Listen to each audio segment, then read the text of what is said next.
Welcome, friends, to Faith in Healthcare, where we continue to explore the issues that matter most to Christian healthcare professionals. Whether you're actually in healthcare, married, or otherwise connected to someone who is, or you're just simply interested in how God is working through Christ followers in patient care and beyond, we're glad that you're here.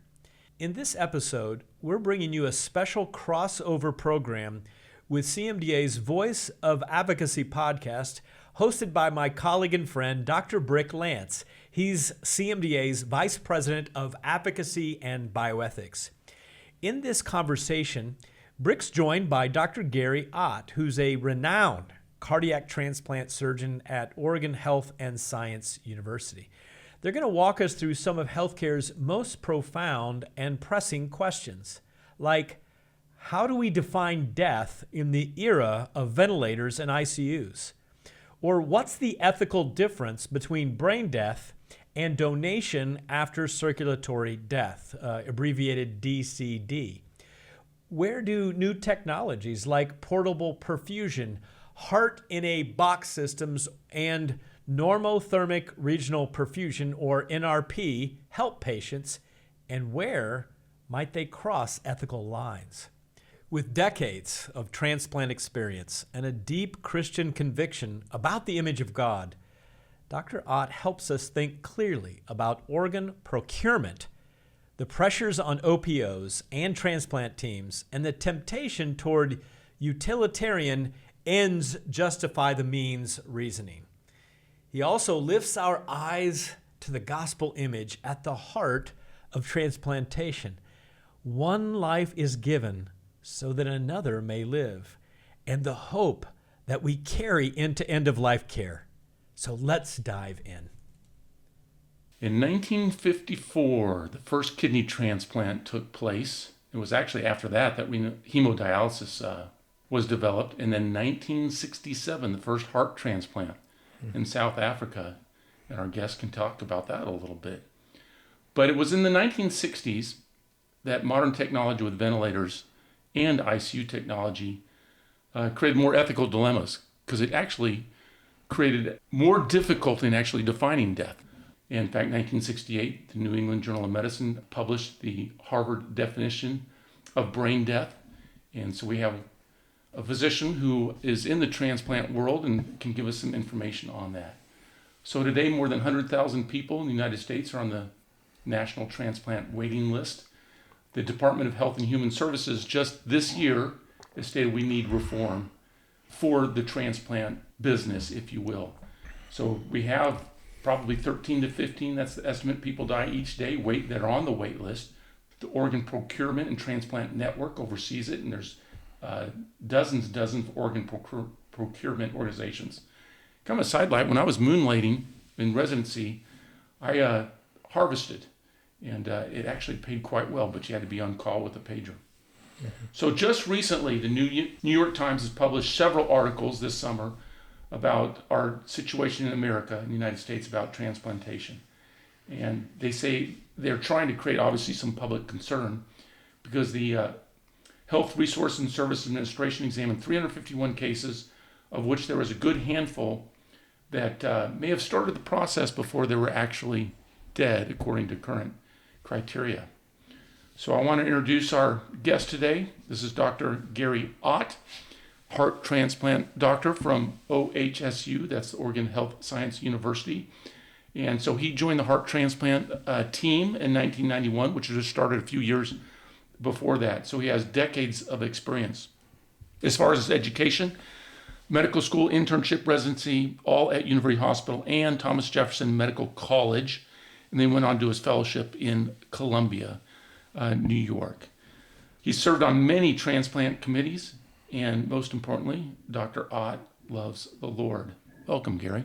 Thank you. Thanks for having me today, Brick. Yeah, this is going to be fun. Hey, Gary, just let's open up. Tell me a little bit about your faith story, and then along with that faith story, why you chose this career path. Oh, that's a great question. I would say my faith story is the story of faithfulness through the generations. I'm a Chinese-American immigrant. My grandparents immigrated for economic reasons at the beginning of the century. My grandfather came with nothing. and lived in the Chinese ghetto here with no contact with the larger community. And the reason I mention it is, as my parents and my wife's parents grew up together in a Chinese ghetto in a large city, they didn't speak English and had no contact with the larger community. And some largely untrained but loving Christians offered to teach these young kids English if their parents, that is my grandparents, would let them have Sunday school. And the entire block, the entire community came to the Lord largely, and the Pittsburgh Chinese Church was started, and I came out of that faith tradition and have benefited from their faithfulness to this day. And so you were interested in medicine, and then obviously your career path took on to being a cardiovascular surgeon, heart surgeon. Yes. So how did that get directed? As some of you are familiar with Asian culture, education is a good thing. And so just picking a path, God opened the door one door at a time. I did the accelerated program. I was accepted to medical school from high school and graduated early. So that allowed me to pursue a longer residency like cardiothoracic surgery and transplant without too much of a penalty in life years, if you will. But God opened the door one at a time. Each step, surgical residency, research fellowship, training in cardiothoracic surgery, where I felt that I couldn't measure up to what the other guys were doing. But God opened a door and gave patience, ability, and as you know, there's no substitute for hard work. And so I've been the beneficiary of those things. So I'm going to reflect back on the past, Gary, and I remember in my internship, I had to be MOD and SOD at the VA hospital, so surgeon on duty, medical officer on duty, and of course, responding to codes and finally calling the code and declaring the patient dead. It seems like with new technology, the definition of death has changed, and it's still in debate in certain circles, particularly the ethical community. So why is death so difficult to define? You know, that's interesting because the Uniform Determination of Death Act in 1980 is still not accepted by all the states. And the two criteria that are set out verbatim is irretrievable cessation of circulatory and respiratory function. That's one definition. The alternative definition is irreversible cessation of all functions of the entire brain, including the brainstem. So these are two separate, independent criteria, either one of which will fulfill the letter of the law for death. But that line is increasingly blurred as technology allows us to do that. And if I could interject, as a believer, someone who understands that life is a gift and that God animates us in a spiritual way, even as we discuss what it means to be human, that God breathes into us the breath of life. And to take it to its metaphysical level, we understand that there is a difference between life and death, but it is difficult to define. Defining life is hard too. There's an animating process, and when it leaves, you're back to just the chemicals. But the chemicals interact too. So where's life between the two? We see this as separation of the soul from the physical body. Now, I know you're the one actually, taking the heart transplant to another patient, but there's other doctors in the ICU that are, declaring death, if you will. And then in my studies, different issues or topics or ways to define death have helped along the way to some, like determining the ADH level, because that can, any diuretic hormone coming from your pituitary, Yes. whether that is functioning or not, and if that is reasonable. And then we used to have these apnea tests. We'd actually stop the ventilator and check for CO2 levels in the arterial blood and such. Are some of those still used or not? Yes, it's a good point. And let's just talk about brain death for a moment. We'll narrow down on that because until very recently, as far as use of organs for human donation, it mostly was done with brain dead donors. So our definition of brain death has been codified over time, and it's very strict. There can be no reflexes. There can be no cellular function in the brain. A brain scan can be done to show no flow. That's one definition, and that's good enough. Next is absent reflexes, including corneal and tracheal reflexes. And most importantly, the apnea test is still used. And the apnea test is a very strict criterion where spontaneous respiration is allowed, and you have to reach a PCO2 of 70. Okay. Anyone who has any brainstem function is going to initiate a breath when they're PCO2 and gets that high, and the pH gets that low. And that's a very basic primeval life versus death criterion. Incidentally, as we look at brain death, we have to be careful too, because there are caveats, such as, is the patient warm? Have you reversed every type of electrolyte imbalance that can cause these types of problems? And so all those are very important for us to make sure that the brain has an opportunity to flow. So those are caveats to that. But the brain death criteria is held as a gold standard still, and saying, no, this patient is actually dead. And organ donation is ethical and appropriate after that point. So, okay, you're in the operating theater and you have the donor and you're going to harvest that heart. Now, fill my knowledge gap on this situation. You want no blood flow to the brain. Now, there are some heart surgeons that would clamp the arteries to the brain versus what I would call the 5-minute wait rule, if I said that correctly. Can you go over those? And are there situations where, the second part of the question is, are there situations where unethical medicine is practiced? Yes. Okay, let's break down the first thing. Let's talk a little bit about the mechanisms that occur when you procure a heart for donation. The majority, 70% plus of hearts, are still taken with a standard brain death definition. The brain death definition means that this patient is declared dead by a group of physicians that is not the transplant team. That's very important. The transplant team, myself as a transplant surgeon who have people waiting in my home hospital, I practice at Providence Heart and Vascular Institute in Portland, and there is no crossover between myself and the donor team in terms of declaration of death. So there's no cross purposes or mixed motivations with looking at brain death. So I have nothing to do with the declaration of brain death, but it is incumbent upon me when I arrive at the donor site to ascertain legally on paper, on record, that the apnea test has been done, that the brain death declaration has been made by the appropriate credentialed authorities, usually a neurosurgeon or a critical care doctor, and that the brain death certificates are signed and done, so that I'm fulfilling my responsibility to be sure that this is a brain dead donor and we are free to get the organs. Now, what does it mean to be brain dead in this instance? It means that there's no function of the brain or the brain stem by the criteria I said, but the heart is still beating. Definition of brain death is you have no respiration, you make no effort to breathe. So these donors are all on respirators. They require continuous exchange of oxygen and CO2 with the machine. But the heart autonomously beats without neural input from the brain, and its heart rate is determined mainly by circulating catecholamines. It can remain in that state, the heart can remain in that state for several days. And while it does that, after brain death, that's when people like myself, the donor teams, are assembled, and the organs are allocated, and the procurement can take place. That's what happens with the brain death donor. The procedure is that the heart is still beating. And so when the heart is procured, we use standard techniques to remove the heart and give it a preservative solution that makes the heart stop to decrease its oxygen requirements. And it can be stored for a period of 4 to 5 hours even in a cold storage, and we can expect it to be transported back to the home hospital, placed into a new, different patient, a recipient receiving the new heart, and have it work. So it can live in the bucket, cold, not beating, for 4 to 5 hours. And that heart was taken out from, it was beating until we make it stop with a special solution.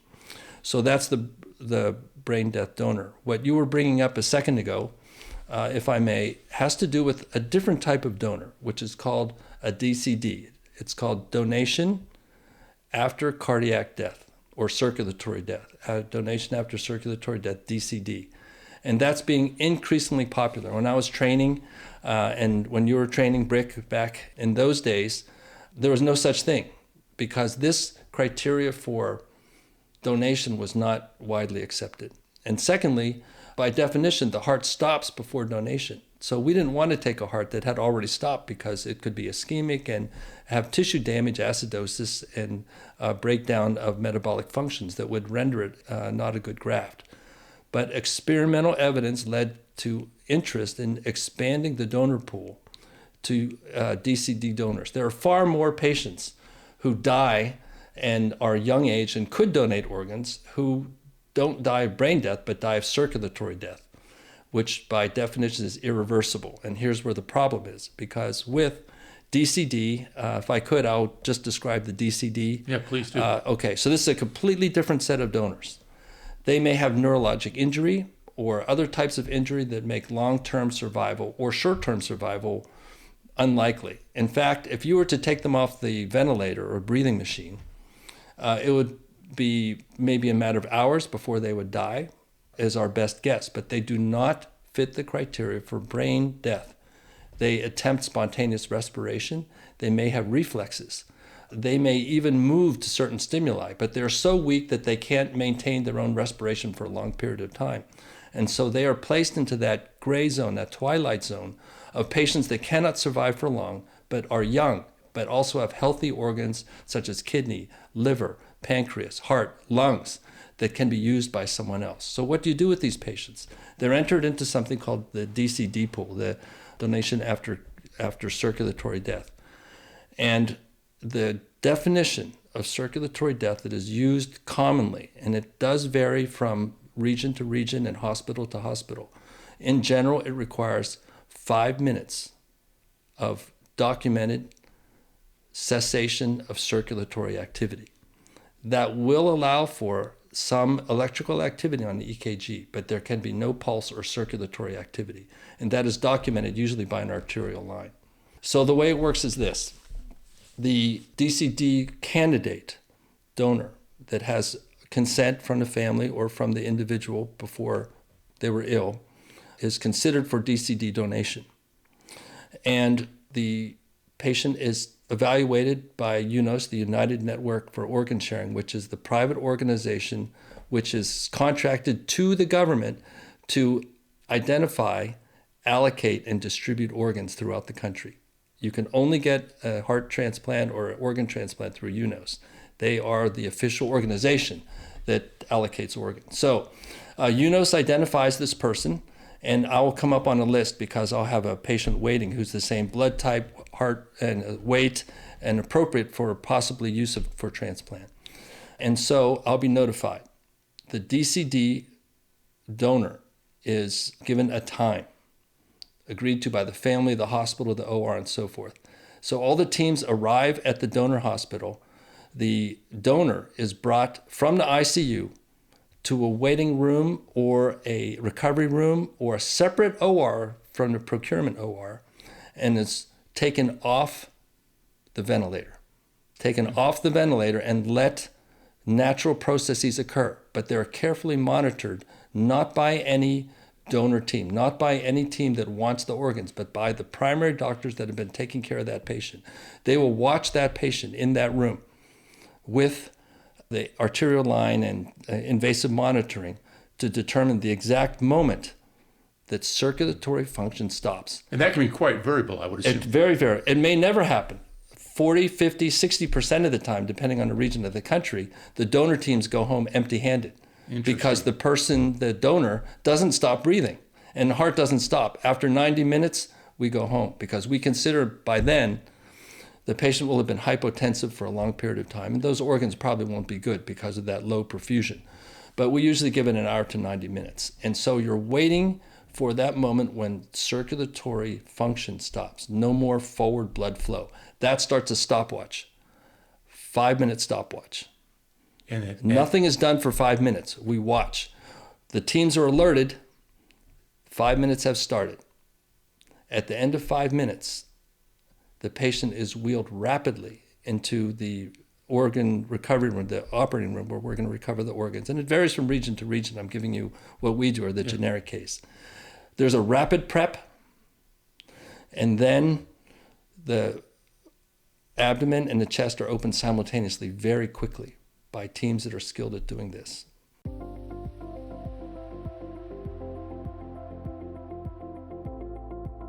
Are you preparing to serve on the mission field within the next 5 years? Join fellow healthcare professionals and veteran missionaries in Louisville, Kentucky, November 3rd to 6th, 2025, For 4 powerful days of preparation and community, the pre-field orientation is designed to equip you for the unique challenges and opportunities of healthcare missions, including cross-cultural living, team dynamics, drawing healthy boundaries, caring for your family, preventing burnout, and aligning medicine with ministry. You'll gain practical tools, spiritual encouragement, and lasting connections with others answering the same call. Don't step into this next season unprepared. Invest 4 days now to build a foundation for years of effective, fruitful service for the kingdom. Then, on November 5th to 6th, 2025, also in Louisville, take part in Saline Process Witness Training, a 10-hour interactive course designed to equip healthcare professionals and students to confidently live out their faith and be witnesses for Christ in clinical settings. Research shows that most patients want their healthcare providers to consider their spiritual needs, yet many clinicians feel unsure how to do so with sensitivity and respect. Through engaging teaching, discussion, and practical application, you'll learn how to care for both the physical and spiritual well-being of your patients while honoring their values and your calling. Learn more or register for either event at cmda.org. The Center for Advancing Healthcare Missions, or CAHM, represents the heartbeat of CMDA's global mission. It exists to mobilize and support physicians, dentists, nurses, therapists, and other healthcare professionals who want to use their skills to help people encounter Jesus, both here in the U.S. and around the world. As part of CMDA, CAHM is dedicated to developing new and innovative ways to advance healthcare missions, strengthen international healthcare partnerships, and serve those already living and working on the field for Christ. Learn more about how you can get involved at cmda.org/CAHM.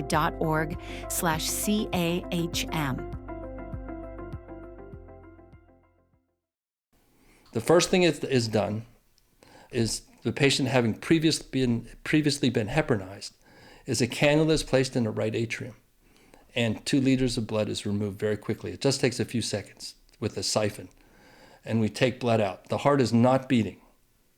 It's just still. It's been still for 5 minutes. For 5 minutes. We take out 2 liters of blood because that's necessary to prime the reanimation machines that are necessary. After that is done, the aorta is cross-clamped, and we give a special solution to the heart to try to preserve it, even though it's already not beating, to cool it and keep it from having more acidosis. The heart is taken out with standard techniques and then placed onto a special device that is basically a portable extracorporeal membrane oxygenator machine. Now it's out of the body now? It's out of the body. Okay. And it's hooked onto a special machine that uses the blood you just took from the donor and circulates it through that heart, oxygenating it, getting rid of the CO2, just like we would with a conventional heart-lung machine. And we attempt to reanimate that heart. And we watch it for 30, 40 minutes to make sure it gets function back. If it does get good function back, then we call back to our home hospital and say, okay, start the recipient operation. We're coming back with this heart. It's a good heart. And we will bring it back with the heart beating. This little machine is FAA compatible. We have transport, ground, and air. And we bring it back to the home hospital, and then we use that animated heart and put it into the new recipient. What's the furthest distance you've flown for a transplant? Well, 2 different things. In the cold storage where it's on ice, there have been reported incidents of 7-8 hours even in extenuating circumstances, but it's never good. It's better to be short. The furthest we've gone, and this is, since we're talking about Portland, Oregon, is Cheyenne, Wyoming. Anchorage, Alaska is good because you get a tailwind from Alaska back to here. It takes longer to fly up to Anchorage than to come back. Phoenix is about as far as we want to go flight time, because don't forget, it's not just flight time that takes up the cold ischemia time, that is the time the heart sits in the box, but also the time transport from the hospital, donor hospital, to the airport, at this end, airport back to our home hospital, and you have to actually put it in the new recipient, which takes a little bit of time. So even though we say 4 or 5 hours, the flight time is only part of that. Right. So that's as far as we can go. So how long has this extracorporeal perfusion been used, that technology? The technology for extracorporeal perfusion for the heart has only taken off in the past couple of years. So pretty recent. Yes, but the technology for it, or the idea for it, has been out there for a while, even when I was in the lab. But it couldn't be made gentle enough and safe enough for a human trial. But now, 2 years ago, it was just a few hearts that were done with this technique. Last year, it was, depending on the region of the country, up to 30% now are done with this technique.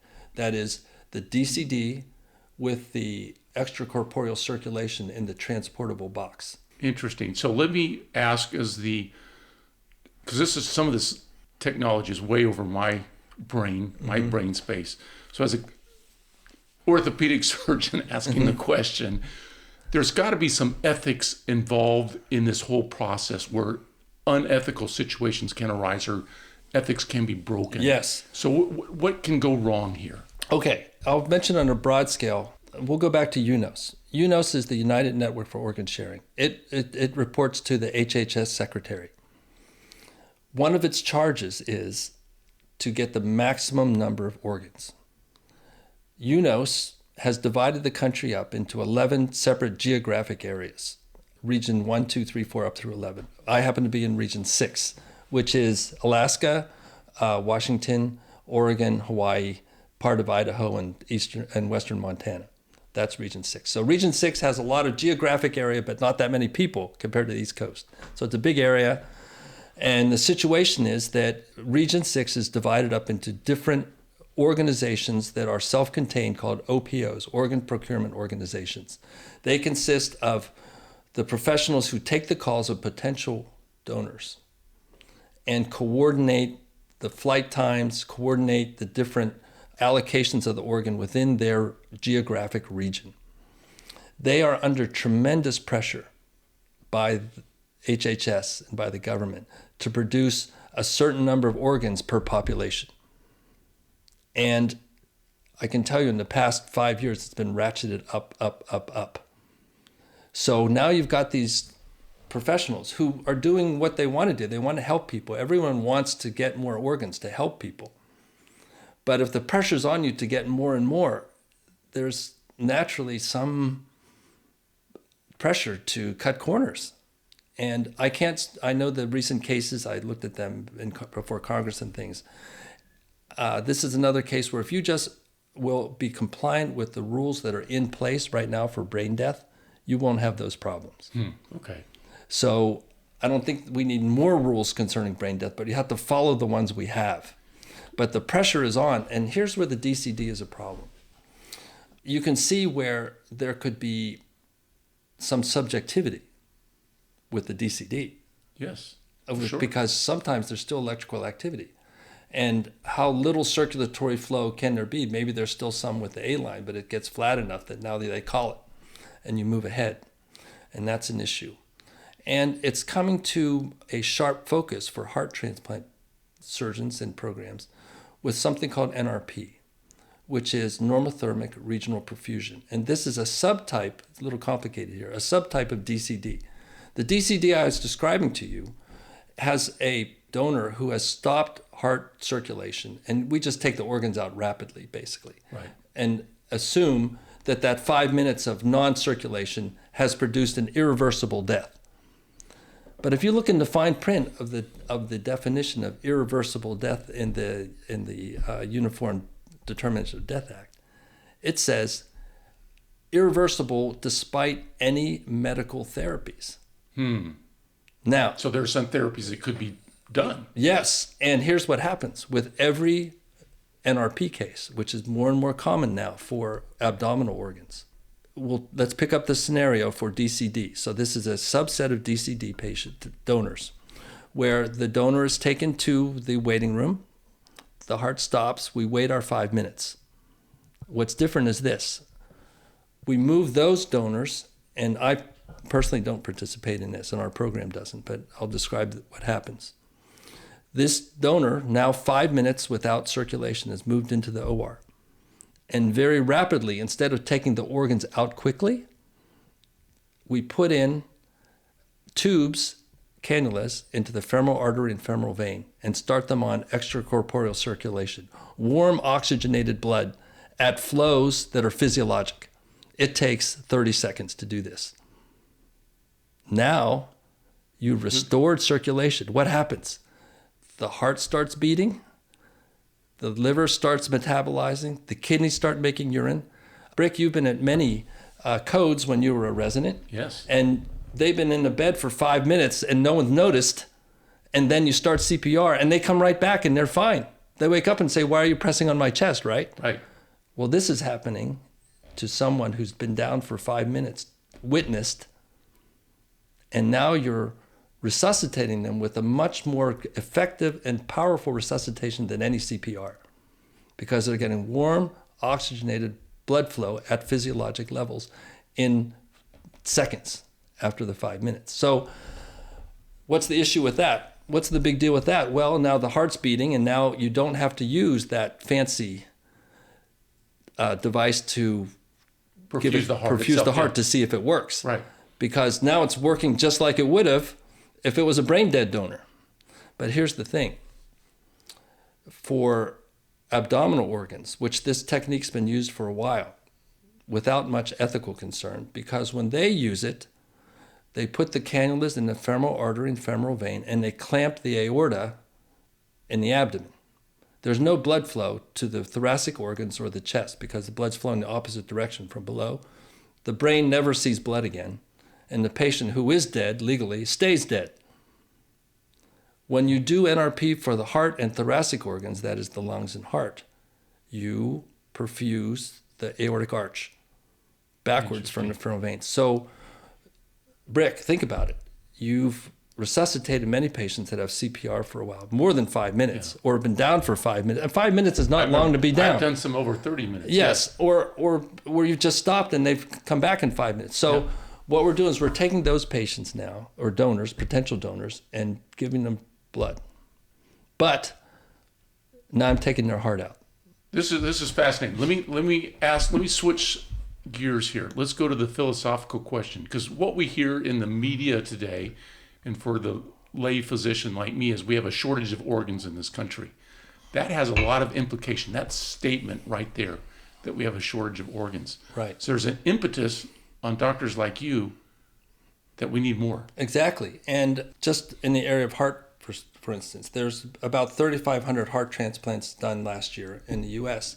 There's 4,000 some people on the waiting list, but there's estimated to be 50,000 patients in the U.S. right now that could benefit from heart transplant. But we don't list them all because there's not realistic to list everyone who might need it. We only list the people who are ill enough to be in imminent risk of death to get a heart transplant.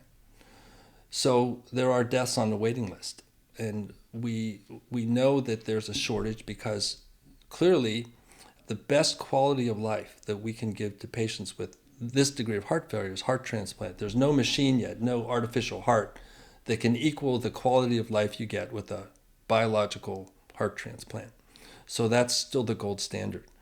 So there is tremendous pressure on us to do this. In addition to the pressure from a numerical standpoint, the way the system works is, for instance, in our hospital, we have several patients waiting in the hospital right now who we know them very well.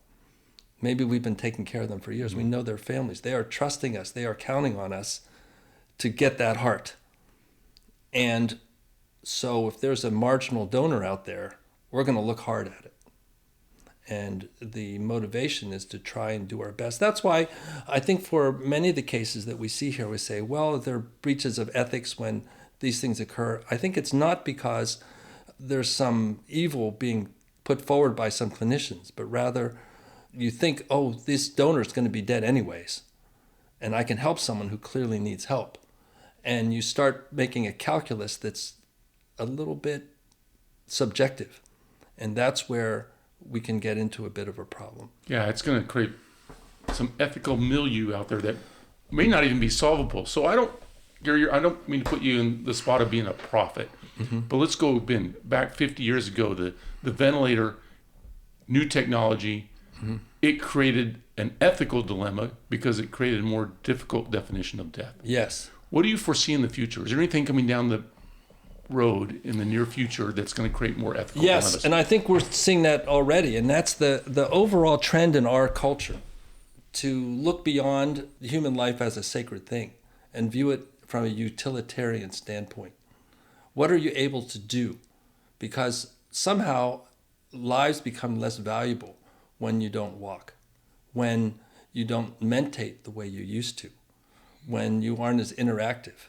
It's human nature for us to look at it that way. But for us as Christians, it's important for us to remember that life is a gift and we're created in the image of God. Our worth comes from who we are and who created us, not what we're able to do.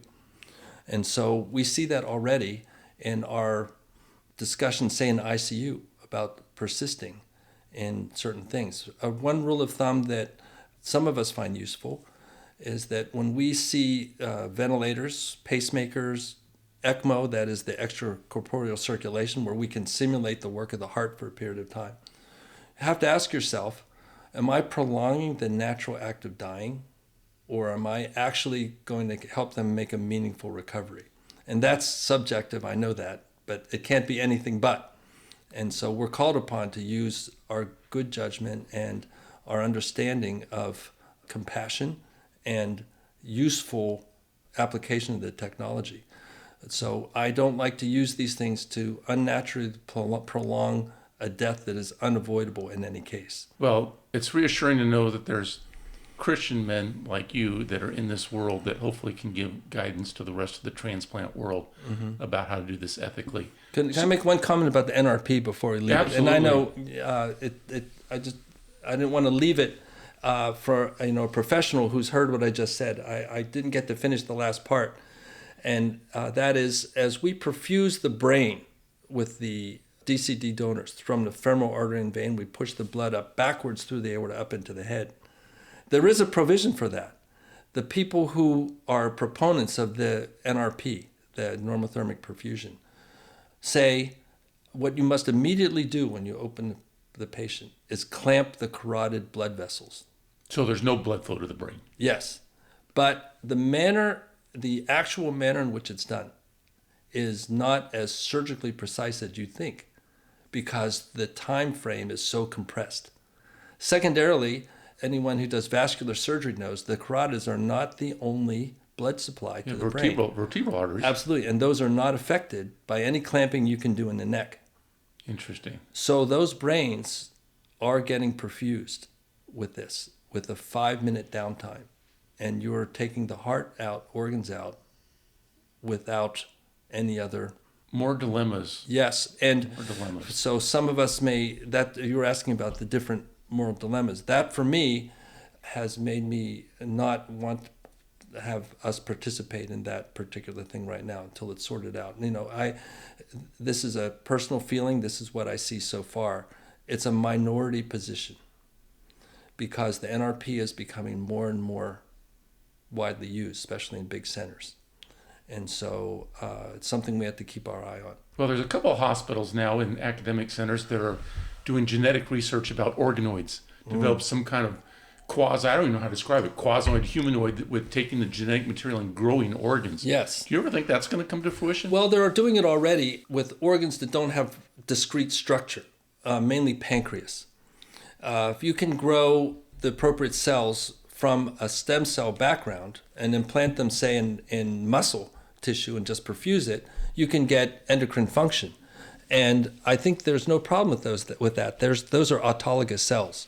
And if they want to do that and are able to do it, that's fine. We all know the risks of that, primarily tumors and unforeseeable genetic changes that occurred because we don't really control it as well as we think we do.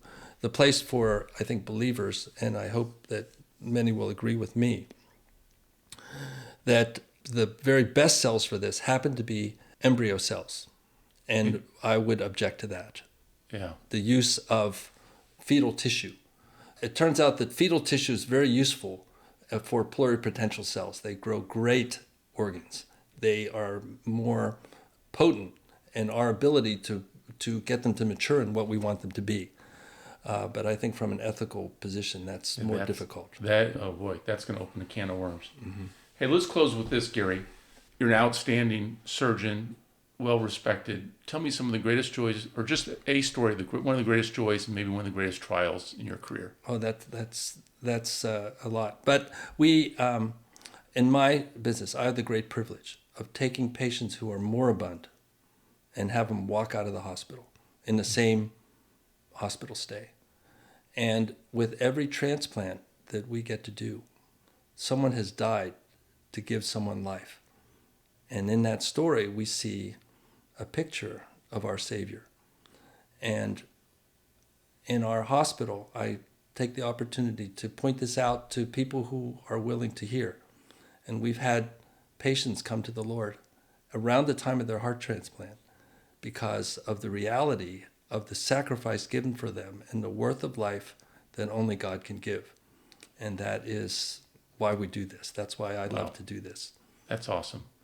Gary, thank you so much for being on The Voice of Advocacy. Appreciate it. My pleasure. Thank you, Brick. Many thanks to Dr. Brick Lance for hosting and Dr. Gary Ott for his knowledge and his wisdom. This conversation reminds us that technology, it moves so fast, friends. But Christian ethics must remain rooted in the truth that every person bears the image of our God. Whether you're navigating definitions of death or evaluating DCD and NRP cases, or you're caring for families in the ICU, we are called to practice excellent healthcare with a formed conscience, protecting life at all times, speaking truth in love, and bearing witness to the hope that we have as healthcare professionals in Christ. If this episode encouraged you, would you share it with a colleague or a friend? Be sure to follow our podcast on socials and stay connected and up to date. To learn more about how CMDA equips healthcare professionals to live out their faith with wisdom and courage, you can just visit cmda.org to learn more. CMDA exists to equip and encourage healthcare professionals to live out our faith with both courage and compassion. If you're not yet part of this community, we sure would love to welcome you. Just go to cmda.org/join to become part of a movement of passionate Christ followers in healthcare in both the U.S. and abroad. Next week, I'll have the privilege of joining orthopedic surgeon Dr. Scott Southard. He is founder of the In Jesus' Name Medical Ministry, which is a growing network of free church-based clinics that bring healthcare and the hope of Christ directly into local communities. What began as one doctor's prayer in Reno, Nevada, has become a model that is empowering church congregations as well as clinicians to serve the poor, to pray with patients, and partner with hospitals for care for the least of these. Dr. Southard shares powerful stories of lives that have been changed, from a child walking after surgery to a deaf grandmother regaining her ability to do sign language again, illustrating how meeting physical needs in Jesus' name opens doors for spiritual healing and renewed purpose in healthcare. You don't want to miss it. Thanks for listening to Faith in Healthcare, the weekly podcast from CMDA, where our mission remains the same. We are bringing the hope and healing of Christ to the world through committed Christ followers in healthcare, like some of you listening. That's what matters to CMDA. May you recognize this week that our Lord Jesus is with you and that He is for you to do His good work. Thanks for listening, and we'll see you next time, Lord willing, on Faith in Healthcare.